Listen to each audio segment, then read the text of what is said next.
तो जैसा कि आप लोगों को बताया, संबंधों के प्रकार कितने प्रकार के बताए? 8 प्रकार के। कौन कौन से बताए? एम्पटी रिलेशन, व्यक्त संबंध, सार्वत्रिक संबंध, यूनिवर्सल आइडेंटिटी, समान संबंध, इनवर्स व्युत्क्रम संबंध। ये 4 हो गए। रिफ्लेक्सिव, सिमेट्रिक, ट्रांजिटिव और इक्विवेलेंस।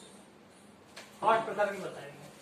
तो अब हम एग्जाम्पल इसके देते हैं, तो बताना आप लोग, ट्राई करना कौन सा है, कौन सा आइडेंटिटी है, कौन सा आइडेंटिटी रिलेशन है, कौन सा रिफ्लेक्सिव है, कौन सा सिमेट्रिक, कौन सा ट्रांजिटिव है, कौन सा इक्विवेलेंस है।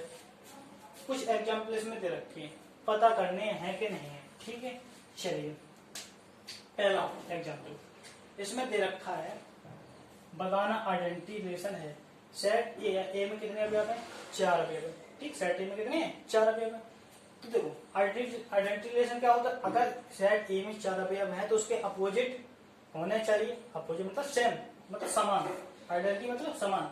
1 1, 2 2, 3 3, 4 वही होने चाहिए जो हैं, उसके अलावा कुछ नहीं होना चाहिए। तो आइडेंटिटी है 4 है, चारों के समान है।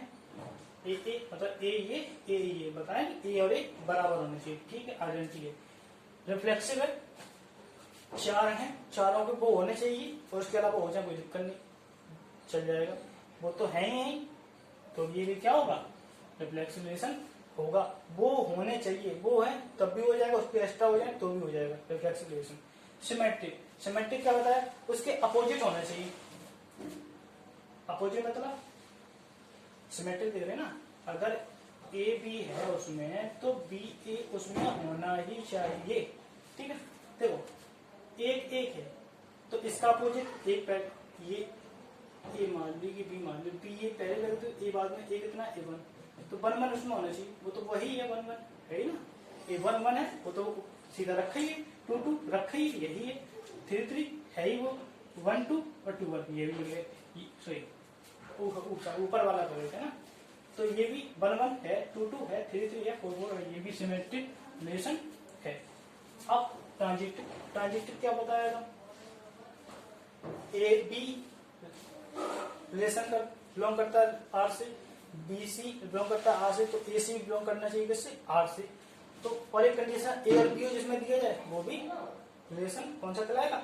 ट्रांजिटिव। देखिए ये ए ये बी है, बी वाला मिल रहा है किसी में? नहीं मिल रहा। ये मान लीजिए ए है, ये बी तो है, बी तो किसी में मिल रहा? नहीं मिल रहा। अगर ए ये बी है तो बी के 3 किसी में मिल रहा? नहीं मिल रहा। 4 ए ये बी है, बी 4 किसी मिल रहा। तो ए बी वाली कॉन्सेप्ट मिल रहा है कौन? केवल ए और बी जिसमें हो बिलोंग करते हो किससे? आर से, वही क्या कहलाता है? Transitive relation. तो ये भी क्या हो जाएगा? Transitive relation. और इक्विवेलेंस रिलेशन क्या होता है? ऐसा रिलेशन जिसमें रिफ्लेक्सिव, सिमेट्रिक और ट्रांजिटिव तीनों हो, उसे क्या बोलेंगे? इक्विवेलेंस। तीनों है ना, तो ये भी क्या हो जाएगा? Equivalence relation. ठीक है, बात समझ में? चलिए अगला दूसरा वाला क्या? आइडेंटिटी 4 है, 4 के अपोजिट होने चाहिए, कुछ नहीं होने चाहिए। 1 1 डुप्लीकेट मतलब इसी की डुप्लीकेट। 1 1 2 का 2 2 3 3 4 4 नहीं है, पता चल गया 4 4 ही नहीं है। ठीक है, ये हो जाएगा। अब इसमें 4 4 था नहीं, और रिफ्लेक्सिव में चारों होने चाहिए डुप्लीकेट, उसके अलावा कुछ भी हो जाए, तो ये भी नहीं है। सिमेट्रिक क्या बताया था? इसके अपोजिट 1 1 का 1 1 है, 2 2 का 2 2 है, 3 3 का 3 है, 1 2 का 2 1 है। ये भी क्या हो जाएगा? Symmetric relation. ट्रांजिटिव देखिए, ए बी का कॉन्सेप्ट, इसमें ए बी का कॉन्सेप्ट लग जाएगा। केवल ए और बी आर से बिलोंग करता है। इसमें ये देखो, अगर इसको मानो ए, इसको मानो बी, बी 2 है, 2 किसमें? बी ए मान लो, तो ये क्या हो जाएगा? सी हो जाएगा। बी है तो बी मिल गया, बी से बी कैंसिल, कितना बचा? ए और सी होना चाहिए। ए कितना है? 1, सी 1 और 1 बचा, 1 और 1। क्या 1 1 है इसमें? ये है, तो क्या हो जाएगा? ये भी क्या हो जाएगा? Transitive relation. तो ये भी ट्रांजिटिव रिलेशन हो जाएगा। ठीक है। इक्विवेलेंस क्या होता है? जिसमें रिफ्लेक्सिव, सिमेट्रिक और ट्रांजिटिव होना चाहिए, वो इक्विवेलेंस। रिफ्लेक्सिव है नहीं तो इक्विवेलेंस भी नहीं है। ठीक है, समझ में आ रहा? ठीक है, चलिए तीसरा वाला, चारों के अपोजिट है, वो सेम है, 1 1 2 2 3 3 4 4, ये एक्स्ट्रा हो गया। आइडेंटिटी में एक्स्ट्रा कुछ नहीं होना चाहिए, वही होना चाहिए और कुछ एक्स्ट्रा नहीं हो, तो ये भी आइडेंटिटी रिलेशन नहीं है। रिफ्लेक्सिव में चारों के चारों तो है ही सेम, तो ए वाला पोर्शन, और उसके अलावा भी हमने कहा हो सकता है तो भी चल जाएगा, ये भी क्या हो जाएगा रिफ्लेक्सिव रिलेशन। और सिमेट्रिक क्या बताया था, अपोजिट वाले, 1 1 का अपोजिट 1 1, 1 2 2 का अपोजिट 2 2, 3 3 का अपोजिट 3 3, 4 4 का अपोजिट 4 4, 1 2 का अपोजिट 2 1 उल्टा हो, ये भी क्या हो जाएगा सिमेट्रिक। और ट्रांजिटिव में बताया था हमने, कॉन्सेप्ट लगाओ, अगर ये बन ये ए मानो बी मानो बी दो है बी दो है ए, तो ये सी हो जाएगा, बी से बी कैंसिल, ए सी बचा, ए कितना 1, ए कितना 1 1 है, ये भी है, तो ये भी क्या हो जाएगा ट्रांजिटिव रिलेशन कहलाएगा। अगर ये तीनों हैं रिफ्लेक्सिव, सिमेट्रिक और ट्रांजिटिव, तो ये क्या कहलाएगा इक्विवेलेंस रिलेशन भी कहलाएगा। ठीक, आपको अगर देखो आइडेंटिटी रिलेशन चारों पे सेम सेम होने चाहिए, ए है ही नहीं इसमें, आइडेंटिटी है ही नहीं। रिफ्लेक्सिव में चारों होने चाहिए, चार है ही नहीं, वो मतलब कौन सा चार, ए ये वाला 1 1 2 2 ये होने चाहिए, चारों के चारों जितने अब सेम सेम वाले होने चाहिए। ठीक है, सिमेट्रिक क्या बताया था, अपोजिट वाले, अपोजिट है या नहीं है, 1 2 है, 2 1 है इसमें नहीं है, सिमेट्रिक नहीं होगा। ट्रांजिटिव वाला कंडीशन क्या बताया, अगर ए बी आर से रिलेट करता है, बी सी आर से रिलेट करता है, तो ए सी आर से रिलेट करना चाहिए। या फिर दूसरी कंडीशन जिसमें ए और बी केवल हो, वो क्या कहलाएगा ट्रांजिटिव रिलेशन। ठीक है, देखिए अगर ये इसको ए है, ये बी किसी में मिल रहा है, 2 है किसी में नहीं है, अगर इसको ए मानो इसको बी, क्या बी 4 है, 4 किसी में, तो ए बी वाला कॉन्सेप्ट चला, वो वाला कॉन्सेप्ट नहीं चला, तो ये भी क्या हो जाएगा ट्रांजिटिव रिलेशन। अब जिसमें रिफ्लेक्सिव सिमेट्रिक ट्रांजिटिव यही तो गलत है, इक्विवेलेंस हो ही नहीं सकता। ठीक, अगला एक क्रॉस ए क्या होता है कार्टेशियन प्रोडक्ट, यही कुछ सब क्रॉस ए मतलब जो दिए जाए उसका गुणा, 4 ये 4 का होगा 16 16 एलिमेंट बनाएंगे उसमें, गुणा बनना है ना कार्टेशियन प्रोडक्ट में। तो अच्छा ये वाला पूरा है, ये मतलब ये वाला एक क्रॉस ए का आइडेंटिटी होगा बता, क्योंकि ये तो है ही 1 1 2 2 3 3 और 4 4, ये तो है, इसके अलावा भी एक्स्ट्रा हो गए, उसके अलावा एक्स्ट्रा होना नहीं चाहिए, तो ये आइडेंटिटी रिलेशन नहीं। एक रिफ्लेक्सिव तो है क्योंकि ये तो है, उसके अलावा भी कोई दिक्कत नहीं। सिमेट्रिक क्या बताया था, अपोजिट वाले होना चाहिए उसमें।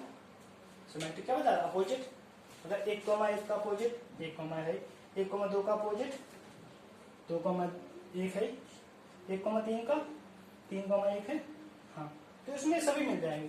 तो ये कौन सा हो जाएगा सिमेट्रिक रिलेशन। ट्रांजिटिव रिलेशन देखिए, अगर ये ए मान लो, इसको मान लो बी 2 पे खत्म होगा, तो ये बी ये हो जाएगा, सी हो जाएगा, बी से ये बी कैंसिल, ए कितना बचा 1, सी कितना बचा 1, ए और सी बचा, ए और सी कितना है 1 1 है, ये है, ये भी हो जाएगा। दूसरे में देख लो, ए और बी ये रखा है, बी दूसरे में कौन सा है, ये मान लो बी और ये हो जाएगा सी, बी से बी खत्म, ए कितना बचा, ए सी बचना चाहिए, ए कितना 1 3 है, ये है। तो ये भी कौन सा है ट्रांजिटिव रिलेशन, जिसमें रिफ्लेक्सिव सिमेट्रिक और ट्रांजिटिव होता है, वो क्या होता है इक्विवेलेंस रिलेशन। ठीक है, बात आई समझ।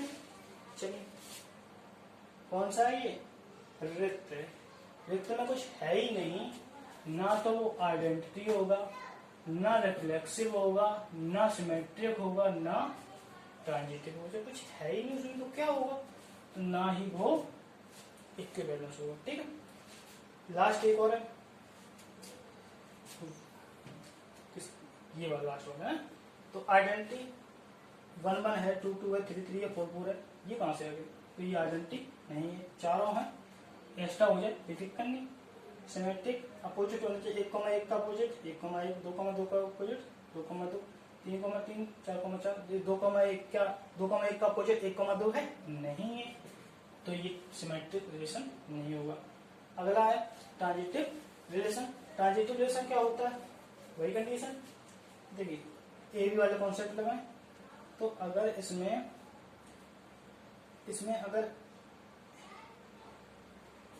अच्छा ये ए मान लो, ये बी मान लो, बी यहाँ है तो बी यहाँ, बी से बी खत्म, ये सी मान लो, 2,1 है, इसके अलावा नहीं है, ये भी नहीं बना।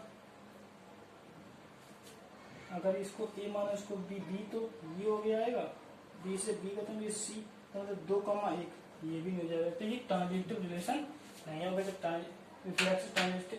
रिफ्लेक्सिव, सिमेट्रिक और ट्रांजिटिव नहीं है, तो ये कौन सा इक्विवेलेंट रिलेशन भी नहीं होगा। ठीक है, मैं आशा करता हूँ आप लोग घर से प्रैक्टिस करेंगे सवालों की, कुछ मिल जाए। ठीक है, अगर आपको हमारा वीडियो अच्छा लगा हो तो इसको लाइक करें, सब्सक्राइब करें और बेल आइकन जरूर दबा दें। ठीक है, सब्सक्राइब और शेयर कर दें। ठीक, धन्यवाद।